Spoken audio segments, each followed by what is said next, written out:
Magandang umaga mga boss. Panibagong araw, panibagong pagsubok na naman sa buhay. Ako nga pala si Idnab, isang barbero. At dito sa umaga, parati akong naglilinis dyan para mabaho yung mga gamitin natin. Tsaka napansin nyo dyan, parati akong naka-jacket. Malamig kasi dito sa amin, parating umuulan. At dito may dumating si Sir. Sabi niya ako na daw bahala sa gupit niya, kaya binarber ko yan. Shout out sa iyo sir. Dito pala si Sir nagtrabaho sa Princetown, tapat lang ng shop namin.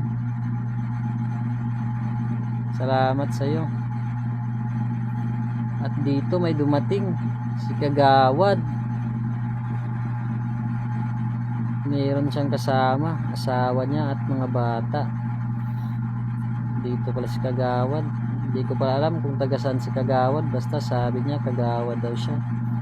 Shout out sa iyo Kagawad.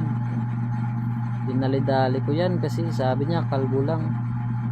At sinali ko na yung biguri niya, kinuha ko kasi pangit daw tingnan. Kaya tinapos ko na.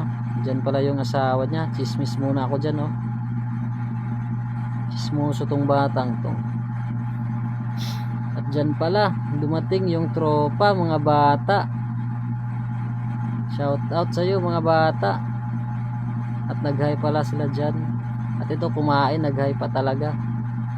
Ito pangatlong customer, si Sir. Sabi niya baskat, tinira ko agad yan para matapos kasi may nakapila.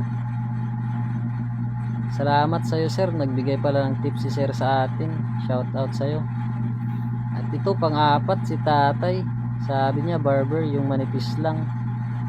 Tinapos ko agad yan. Shout out sa iyo Tay. At ito nga pala si Baby Boy. Tinapos ko agad yan kasi makulit. Shout out sa iyo Baby Boy. Si Sir, pinakitaan ako ng gupit. Sabi niya mid fade, naka-textured sa ibabaw. Tinira ko agad yan. At dali-dali kong tinapos kasi may nakapila. At dito yung tropa dumating. Ito nga pala si tropa, kapitbahay namin yan. Tropa, ito lang daw.